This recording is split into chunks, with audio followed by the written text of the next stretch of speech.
केंद्रीय वित्त मंत्री निर्मला सीतारमण ने संसद में वित्तीय वर्ष 2024-25 का अंतरिम बजट पेश किया। कहा, भारतीय अर्थव्यवस्था पिछले 10 वर्ष में सकारात्मक बदलाव की साक्षी रही है। हेमंत सोरेन की ईडी कोर्ट में हुई पेशी। ईडी ने मांगी 10 दिनों की रिमांड। बहस के बाद फैसला सुरक्षित। सोरेन को भेजा गया होटवार जेल। कल फिर होगी सुनवाई। चंपई सोरेन एक बार फिर सरकार बनाने को लेकर राज्यपाल से की मुलाकात। 4 अन्य विधायक भी रहे मौजूद। रांची में अगले 48 घंटों के लिए लागू रहेगा धारा 144। और राजधानी रांची समेत कई जिलों में आज सुबह से हो रही है रुक रुक कर बारिश। न्यूनतम तापमान में भी आई कमी। सुबह में ज्यादातर इलाके में दिखा कोहरे का असर।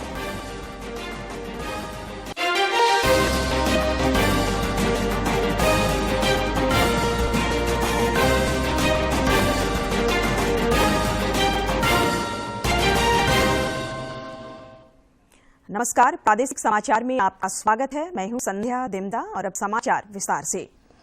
केंद्रीय वित्त मंत्री निर्मला सीतारमण ने आज लोकसभा में वित्तीय वर्ष 2024-25 का अंतिम बजट पेश किया।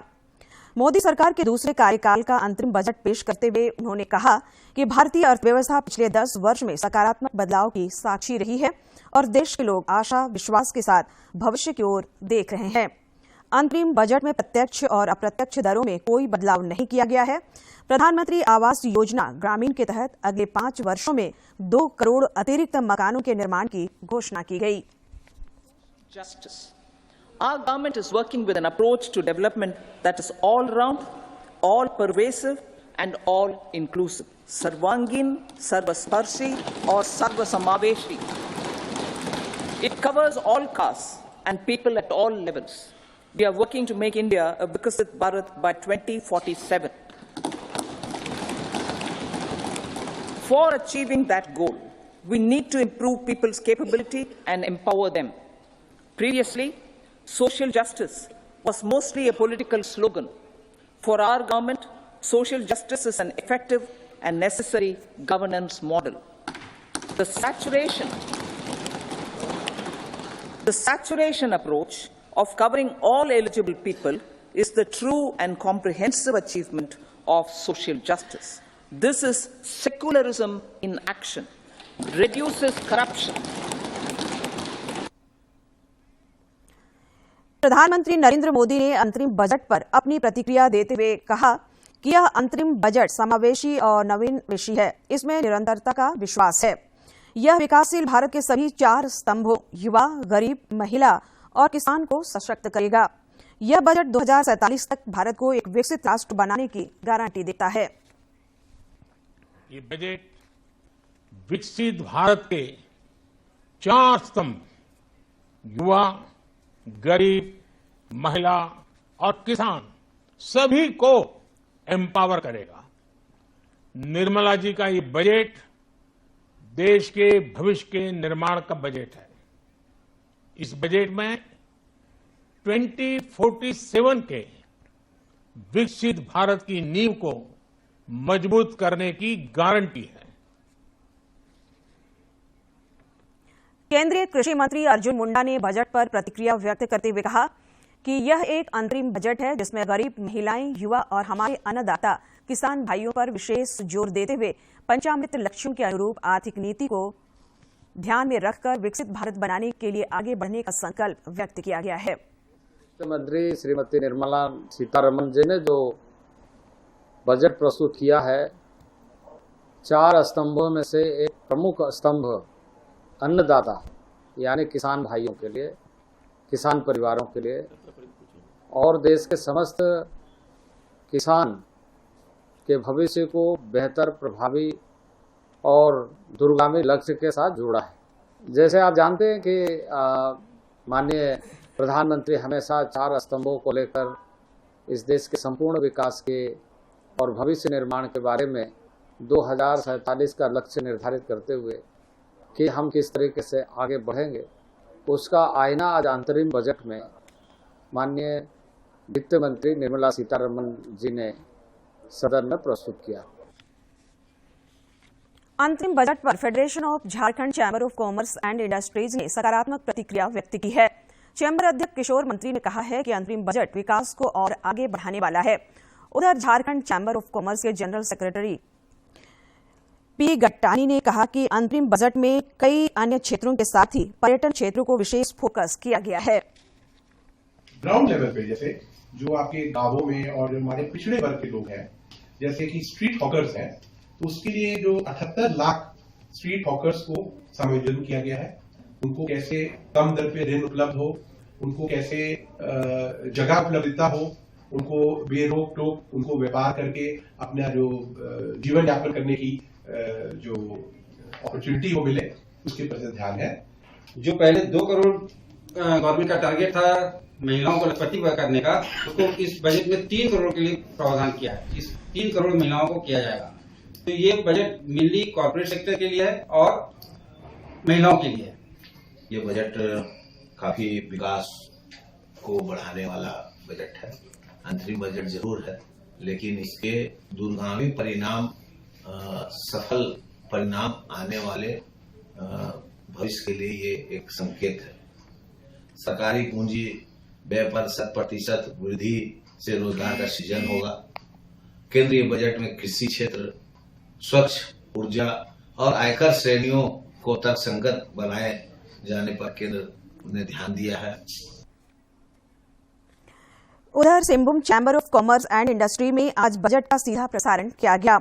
इस अवसर पर चैम्बर के अध्यक्ष विजय आनंद मुनका ने बताया कि विकसित भारत 2047 तक $5 ट्रिलियन की अर्थव्यवस्था तक पहुंचेगी।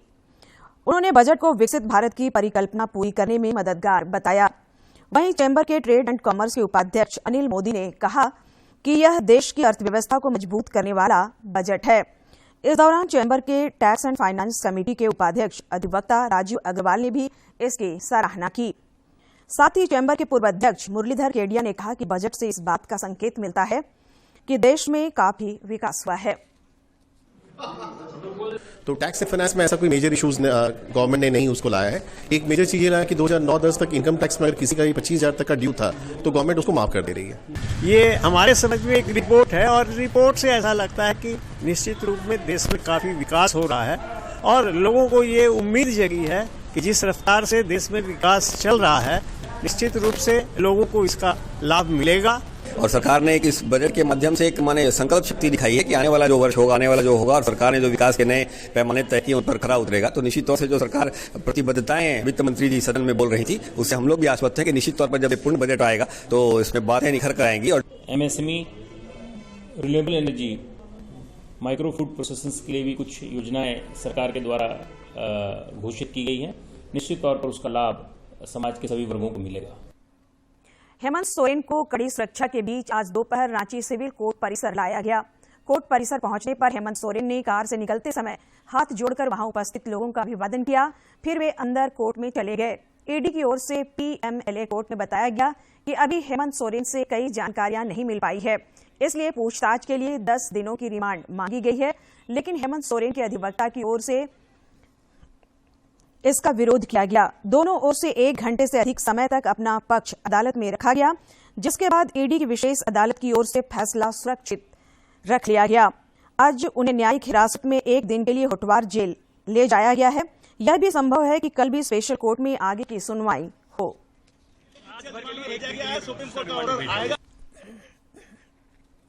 राज्यपाल CP राधाकृष्णन से राजभवन में चंपई सोरेन ने एक बार फिर सरकार बनाने को लेकर मुलाकात की।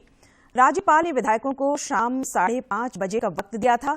इस दौरान विधायक दल के नेता चंपई सोरेन, कांग्रेस विधायक दल के नेता आलमगीर आलम, राजद विधायक सत्यानंद भोक्ता, माले विधायक विनोद सिंह और झाविमो विधायक प्रदीप यादव राजभवन पहुंचे। और जानकारी दे रहे हैं हमारे समाचार संपादक। आज वो 3 और विधायकों के साथ यहाँ पर पहुंचे थे और गवर्नर को कन्विंस करने की कोशिश कर रहे थे कि उनके पास विधायकों का समर्थन है, ऐसे में उन्हें नई सरकार बनाने का न्योता दिया जाए। लेकिन राजभवन की ओर से वो न्योता नहीं मिला और उसके बाद उन्हें यहाँ से बेरंग लौटना पड़ा। इस बीच पूर्व मुख्यमंत्री हेमंत सोरेन को आज PMLA कोर्ट में ईडी ने पेश किया और उसके बाद उन्हें 1 दिन की न्यायिक हिरासत में भेज दिया गया। तो ये तय है कि आज हेमंत सोरेन की जो रात है वो होटवार जेल में कटने जा रही है और इसके बाद जो उनको ईडी ने 10 दिनों का जो रिमांड मांगा है कोर्ट से, उस पर कल फैसला होगा। आज दोनों पक्षों की सुनवाई हुई थी और जो हेमंत सोरेन के वकील थे उन्होंने ईडी के पक्ष का विरोध किया था और उसके बाद आज फैसला सुरक्षित रख लिया गया। तो तमाम तरह की गतिविधियां आज दिन भर होती रही। साथ ही साथ दिन भर ये भी अटकलों का बाजार गर्म रहा कि झारखंड मुक्ति मोर्चा, कांग्रेस और आरजेडी जो महागठबंधन का जो कुनबा है उसके विधायकों में कहीं न कहीं असंतोष की स्थिति है और वो जो गठबंधन को एकजुट रखने की जो कोशिश हो रही है उसको कैसे बरकरार रखा जाए, इसके लिए दिन भर ये चर्चाएं चलती रही कि यहाँ के विधायकों को बाहर शिफ्ट किया जाएगा और उसके लिए 2 चार्टर्ड प्लेन भी यहाँ लाया गया। लेकिन चूंकि मौसम खराब था इस वजह से जो विधायक को बाहर ले जाने की प्रक्रिया थी वो भी नहीं हो सकी। लेकिन अभी भी अटकलों का बाजार पूरी तरह से गर्म है और इस बीच फिर से जो तमाम विधायक है वो भी अभी एक तरीके से रांची के सर्किट हाउस में कैद है और पूरे रांची की राजधानी रांची के आसपास जो दूसरे इलाके हैं वहाँ पर भी पुलिस और प्रशासन ने सख्ती बढ़ा दी है और साथ ही साथ जो आज आदिवासी संगठनों ने बंद का आह्वान किया था उसका कोई खास असर नहीं हुआ और उसके बाद झामुमो ने उससे अपने हाथ खींचे थे। तो इन तमाम गतिविधियां दिन भर चलती रही। अब सिर्फ निगाहें टिकी हुई है राजभवन पर कि राजभवन की ओर से कल क्या कुछ फैसला मिलता है और नई सरकार को लेकर क्या कुछ स्वरूप सामने आता है। लेकिन फिलहाल जो स्थिति असमंजस की बनी हुई है वो नजर आ रही है और तमाम जो विधायक है वो लगातार ये दिखाने की कोशिश कर रहे हैं और जेडीयू की ओर से एक वीडियो भी जारी किया जाता है कि उनके 43 विधायक इंटैक्ट है और एक साथ है और वो एक तरीके से परेड करने का वीडियो और शक्ति प्रदर्शन करने की कोशिश की जा रही है। लेकिन राजभवन फिलहाल वेट एंड वॉच की स्थिति में है और उसके बाद राजभवन के फैसले का इंतजार हर किसी को हो रहा है। दूरदर्शन समाचार के लिए रांची से मैं दिवाकर कुमार। इस बीच भाजपा प्रवक्ता प्रतुल शाहदेव ने एक बार फिर हेमंत सोरेन पर निशाना साधा है। उन्होंने कहा कि बुरे कर्मों का बुरा ही परिणाम होता है। उन्होंने कहा कि हेमंत सोरेन मुख्यमंत्री के पद पर रहते हुए यह भूल गए थे कि न्यायपालिका सबसे ऊपर है। श्री शाहदेव ने हेमंत पर झारखंड को बदनाम करने का भी आरोप लगाया। मुख्यमंत्री भूल गए थे कि जो कानून है वो सबसे ऊपर होता है। उन्हें लगा जैसे अधिकांश राजनीतिक राजकुमारों को लगता है कि कानून के लंबे हाथों तक नहीं पहुंच पाएंगे। कानून का माखौल बनाने की कोशिश की, 40 घंटे तक गायब रहे और उसके बाद झारखंड आते हैं और फिर बड़े मुश्किल से पूछताछ होती है ईडी से और उनकी गिरफ्तारी हो जाती है। तो हमने कहा ना कि काश मुख्यमंत्री ने जो शपथ ली थी ईमानदारी की, कानून और संविधान के प्रति आस्था और निष्ठा की, उसका पालन करते तो ये दिन देखना नहीं पड़ता। उधर भाजपा के एक अन्य प्रवक्ता अमित मंडल ने ईडी पर उठाए जा रहे सवाल पर निशाना साधा। उन्होंने कहा कि ईडी को यह अधिकार है कि वह खोजबीन करे और जो उसमें बाधा बने उसके खिलाफ कार्रवाई भी करे। राज्यपाल की भूमिका पर सवाल का जवाब देते हुए उन्होंने कहा कि राज्यपाल कोई पक्षपात नहीं कर रहे हैं। प्रायोरिटी दिया संविधान को, संवैधानिक तरीकों को, और मैंने पहले भी कहा है कि संविधान संबंधित कोई भी मामले में राज्यपाल इंटरफेयर करेंगे या कोर्ट इंटरफेयर करेगा, जहां जहां उल्लंघन होगा उन सब चीजों का, तो ये सब संस्था स्वतंत्र है काम करने। इसी का परिणाम है कि ईडी ने जो कार्रवाई की है और ईडी एक संवैधानिक संस्था है तो कार्रवाई जो होती है तो उसमें किसी का इंटरफेरेंस नहीं होता। रामगढ़ में हेमंत सोरेन की गिरफ्तारी के खिलाफ ऑल इंडिया स्टूडेंट्स एसोसिएशन और इनकलाबी नौजवान सभा ने सुभाष चौक पर प्रतिवाद किया। मौके पर आइजा राज्य सचिव त्रिलोकी नाथ ने कहा कि हेमंत सोरेन की गिरफ्तारी झारखंड के जनादेश के खिलाफ है। नेताओं ने कहा कि हेमंत सोरेन की गिरफ्तारी को झारखंड की जनता बर्दाश्त नहीं करेगी। राज्य में पल पल बदलते राजनीतिक घटनाक्रम के मद्देनजर रांची जिले में विधि व्यवस्था बनाए रखने के लिए पुलिस प्रशासन पूरी तरह से तैयार है। रांची के उपायुक्त राहुल कुमार सिन्हा और वरीय पुलिस अधीक्षक चंदन कुमार सिन्हा ने मुख्यमंत्री आवास और राजभवन समेत अन्य स्थलों पर सुरक्षा बलों की तैनाती की और विधि व्यवस्था का जायजा लिया। उन्होंने बताया कि रांची जिले के 150 से अधिक जगह पर पुलिस बल और मजिस्ट्रेट की तैनाती की गई है। उन्होंने बताया कि भीड़ से निपटने के लिए अन्य सभी इंतजाम किए गए हैं। साथ ही साथ रांची नगर निगम क्षेत्र में धारा 144 भी लगाई गई है।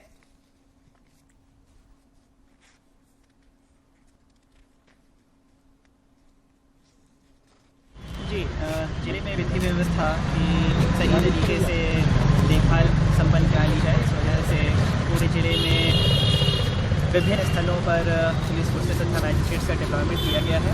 150 से अधिक लोकेशंस पे मैजिस्ट्रेट्स और पुलिस फोर्स डिप्लॉयड हैं, कि सुबह से ही अपने अपने स्थलों पर पूरी जिम्मेवारी के साथ अपने कर्तव्यों का निर्वहन कर रहे हैं। विधि व्यवस्था को लेकर जो है एक्सटेंसिव डिप्लॉयमेंट किया गया है। लगभग 150 स्थलों पर स्टैटिक डिप्लॉयमेंट है। इसके लिए हमारी पेट्रोलिंग पार्टी घूम रही है और सभी कुछ शांतिपूर्ण है। वाराणसी कोर्ट के आदेश के बाद ज्ञानवापी परिसर के आसपास सुरक्षा व्यवस्था और कड़ी कर दी गई है। कोर्ट के आदेश के बाद बड़ी संख्या में लोगों ने ज्ञानवापी परिसर में पूजा अर्चना की। उन्होंने कहा कि सालों की प्रतीक्षा का अंत हुआ है और यह क्षण बेहद भावुक है।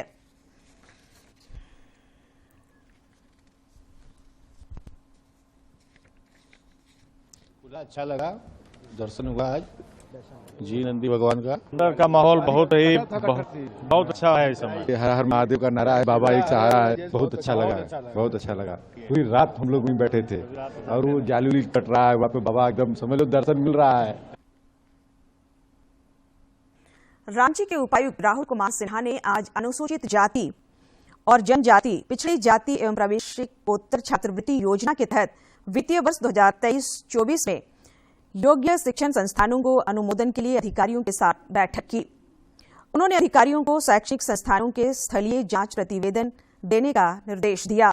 उन्होंने कहा कि भविष्य में छात्रवृत्ति से संबंधित किसी भी प्रकार की अनियमितता पाई जाती है तो संबंधित शैक्षणिक संस्थानों एवं छात्रों पर विधि सम्मत कार्रवाई की जाएगी। और अब देखते हैं फटाफट अंदाज में जिलों की खबरें।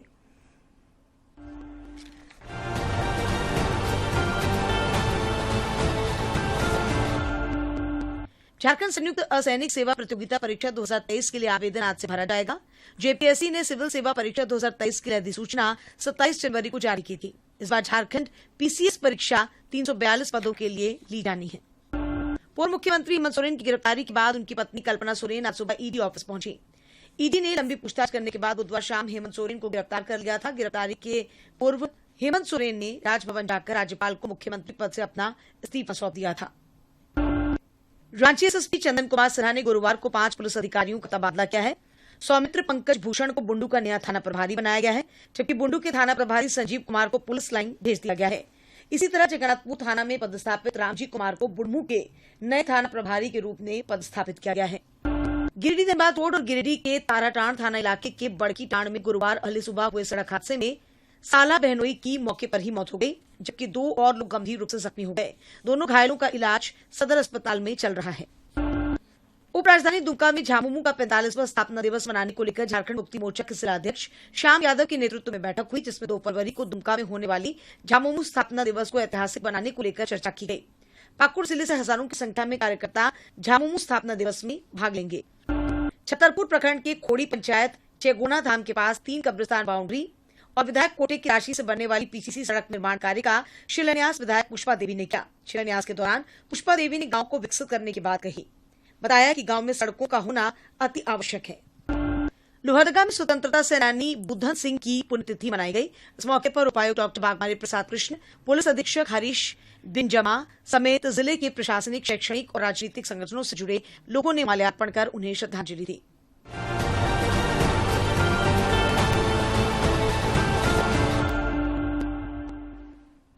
और अब कुछ जानकारी मौसम की। राज्य में पश्चिमी विक्षोभ के कारण मौसम ने एक बार फिर करवट ली है। राजधानी रांची समेत कई जिलों में आज सुबह हल्की से मध्यम दर्जे की बारिश हुई। सुबह में कोहरा और फिर बारिश से कपकपी को और बढ़ा दिया है।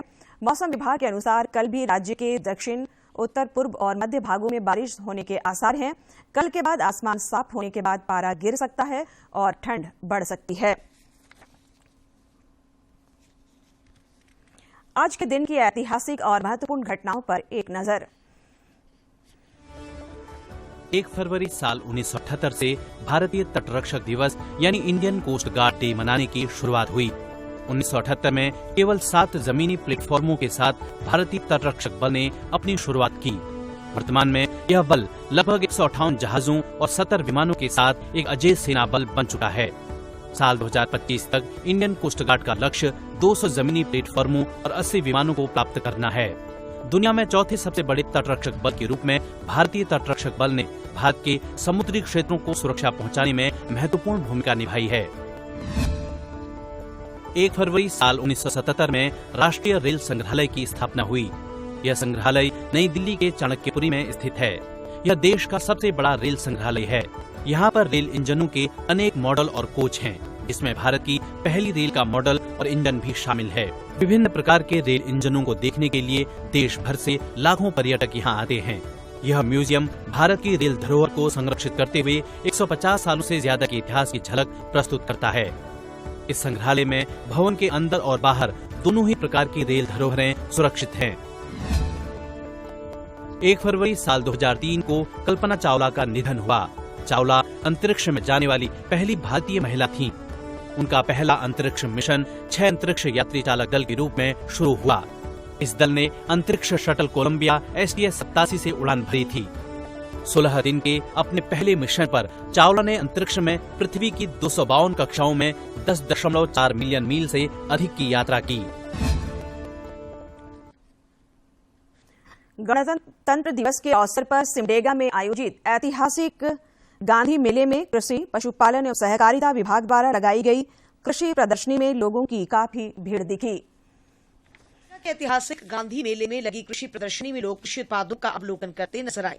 यहाँ अन्य कृषि उत्पादों के साथ ही गोल मिर्च के पौधे का खास आकर्षण दिखा। वहीं महिला समूहों द्वारा भी कई स्टॉल लगाए गए हैं, जिनमें अचार, पापड़ जैसे कई घरेलू उत्पादों की बिक्री की जा रही है। महिला समूह की राधा देवी ने बताया कि उन्होंने अपने स्टॉल में अचार, पापड़ जैसे कई उत्पाद रखे हैं और इनकी अच्छी खासी बिक्री हो रही है। हम लोग के द्वारा यहाँ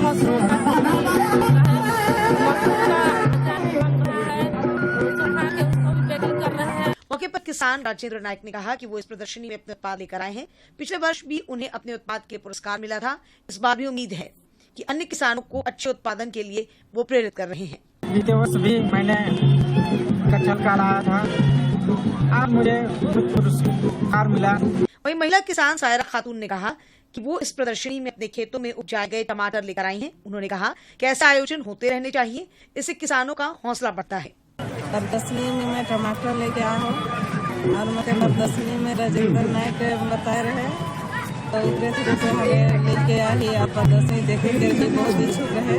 कृषि विभाग के सहायक तकनीकी प्रबंधक अनु सोपिया ने कहा कि इस प्रदर्शनी को लेकर किसानों में काफी उत्साह दिख रहा है। किसान कई ऐसे उत्पाद लेकर आए हैं जिन्हें देखकर अन्य किसान भी उत्कृष्ट उत्पादन के लिए प्रेरित हो रहे हैं। वे बहुत उत्साहित है और इनसे उनको प्रदर्शनी में जितने भी जो सामग्री लगाएंगे हैं वे उनको देखकर भी बहुत प्रोत्साहित हो रहे हैं। स्टॉल में भी लोगों की अच्छी खासी भीड़ देखने को मिल रही है। प्रदर्शनी में स्वास्थ्य विभाग, अग्र परियोजना विभाग जैसे कई विभागों के स्टॉल लगाकर लोगों को सरकार की विकास योजनाओं की जानकारी दी गई। नागपुरी गीतों के जरिए लोगों को विकास योजनाओं के बारे में बताया जा रहा है। सिमडेगा से मनोज कुमार सिन्हा, मनु की रिपोर्ट। दूरदर्शन झारखंड पर पल पल की खबरों से जुड़े रहने के लिए आप हमारे social media platform X, Facebook और यूट्यूब से जुड़ सकते हैं, क्योंकि खबरों से जितना बाखबर रहना जरूरी है, उससे ज्यादा जरूरी है सटीक, संतुलित और निष्पक्ष समाचार। हमारा X हैंडल है DD न्यूज झारखंड और फेसबुक पेज है RNUDDK। आप हमें YouTube channel Jharkhand DD news पर भी देख और सुन सकते हैं। अंत में मुख्य समाचार एक बार फिर।